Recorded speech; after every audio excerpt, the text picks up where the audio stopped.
I started basically actually while I was in uni. At that time I was interested, it might not be so interesting now, but I was interested in fashion then.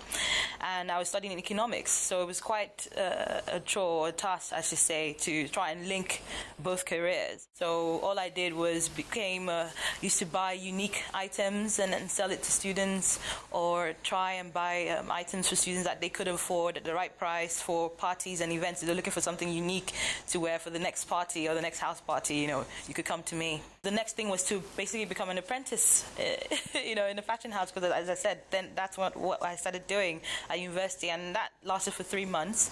In that time, I was able to assimilate a lot of information to actually start my own fashion line, and then go into, making clothes and everything. And I just have to point out that this was back in Nigeria. I went home for a few years.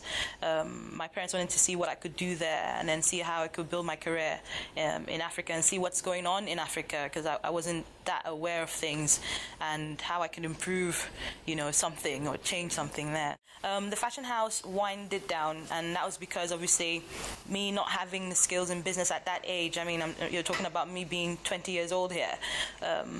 It was really hard for me to manage the staff, and then to understand the cultural differences was very difficult on how people work. I'm used to a situation where you wake up, you get to work, you finish your job, finish your task, and then report back to your boss. But that wasn't the way over there. That was very difficult for me to handle. So I just decided to step out of there and then find a way of becoming a consultant to startups, because I found that I had that flair to help people take an idea to realization.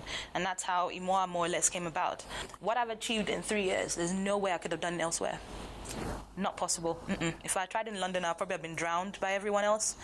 But the city has a pace that gives you time to recover, time to rejuvenate, very important, time to innovate, and think and think things through, and have people who are so hungry for something new that it's easy to be in this city. And I think that's a great thing. That's a great thing, and that's the kind of environment I need to be in, and I have to be in, and I have to stay in. Most people probably say family and all of that. For me, it's the helping people. It's very important to not only just give them an idea, but give them a way at which they can achieve it.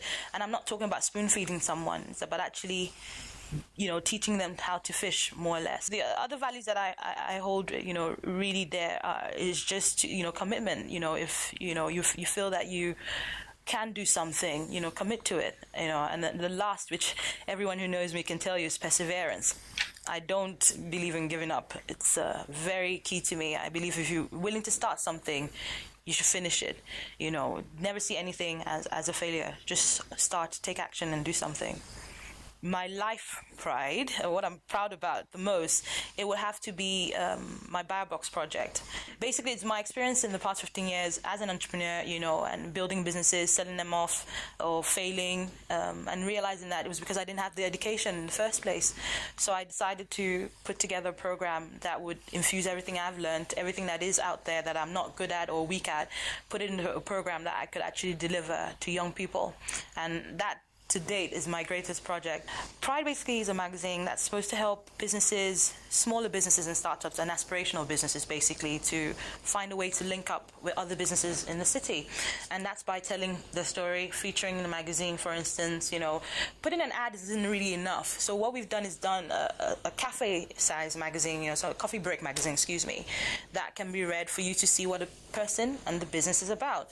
And that's quite important when you want to deal with somebody. You need to know what their values are, what their mission is, vision is, and how they intend to do business and what they're looking for. You need to get that information out there. My vision for Imoa is quite a grand one. If you speak to any of my staff, anytime I mention to them where I want to go, I think that's probably what inspires them to keep working. Basically, I want a company that has strong international connections, and the same thing that I've always done rings through, and also to have some kind of a company that is a channel for small businesses and startups to reach out to, and to also use as a place to find information and to market themselves and high profile themselves in some way, just a hotbed for startups and small businesses, basically. I see more basically becoming a connecting kind of company where we help businesses here reach out, and businesses who are out, Rich Ian. I know that there's an organization that does that already, but in terms of smaller businesses and the interests of smaller businesses, how do you sit down with a one-man band or a micro business or an entrepreneur and say, you know what, your idea is great, but why don't you think about working with this company in this other city, and then build your profile, and then, you know, see if you can develop your own market here in the city. That takes a lot, and that's something we are good at, you know, in terms of working with people that we've helped set up their businesses in the past few months. We help them develop not just revenue streams, but collaborative partnerships, and that's very important to myself.